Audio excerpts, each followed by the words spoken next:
आज हम पढ़ेंगे कि किसी बहुभुज का ये कोणों का योग कैसे निकालते हैं। हम पहले ही पढ़ चुके हैं कि त्रिकोण के कोणों का योग 180 डिग्री होता है। हमने पिछले पाठ में ये भी पढ़ा था कि चतुर्भुज के कोणों का योग 360 डिग्री होता है।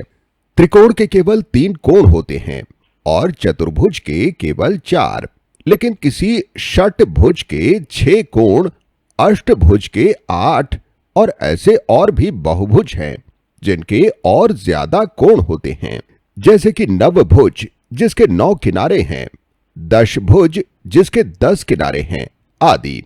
अब ऐसे बहुभुजों के कोणों का योग कैसे निकालें जो इतनी ज्यादा संख्या में हो।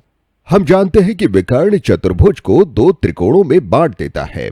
2 त्रिकोण के सारे कोणों का योग है 180 जोड़ 180 बराबर 360 डिग्री। इसलिए एक चतुर्भुज के सारे कोणों का योग 360 डिग्री है। हमने इसे पिछले पाठ में सत्यापित भी करके दिखाया था।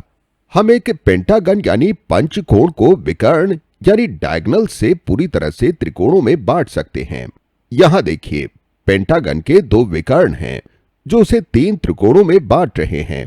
तीनों त्रिकोणों के सभी कोणों का योग है 3 गुणा 180 बराबर 540 डिग्री। यहां इस षटभुज के 3 विकर्ण हैं और ये इसे 4 त्रिकोणों में बांट रहे हैं, तो सारे कोणों का योग है 4 गुणा 180 बराबर 720 डिग्री। देखिए, पंचकोण के 5 किनारे होते हैं। इसको पूरी तरह से त्रिकोणों में बांट देंगे और हमें 3 त्रिकोण मिलेंगे। 5 - 2 = 3। षटकोण के 6 किनारे होते हैं। इसको भी हमने त्रिकोणों में बांट दिया और हमें कुल 4 त्रिकोण मिले। 6 - 2 = 4। अब यहां पर एक अष्टभुज है। अगर हम उसको पूरी तरह से त्रिकोणों में बांट दें तो हमें कुल 6 त्रिकोण मिलेंगे। 8 किनारों की संख्या है। 8 - 2 = 6। सारे कोणों का योग है 6 × 180 = 1080। तो हमने बस असल में कुल किनारों की संख्या में से 2 को घटा दिया है और फिर उसको 180 से गुणा कर दिया है, क्योंकि त्रिकोण के कोणों का योग 180 डिग्री होता है।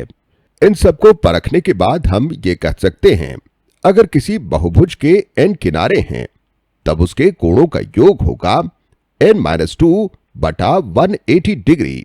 पंचकोण के 5 किनारे होते हैं, तो 5 - 2 × 180 = 3 × 180 = 540 डिग्री। आज के लिए बस इतना ही। Bye bye.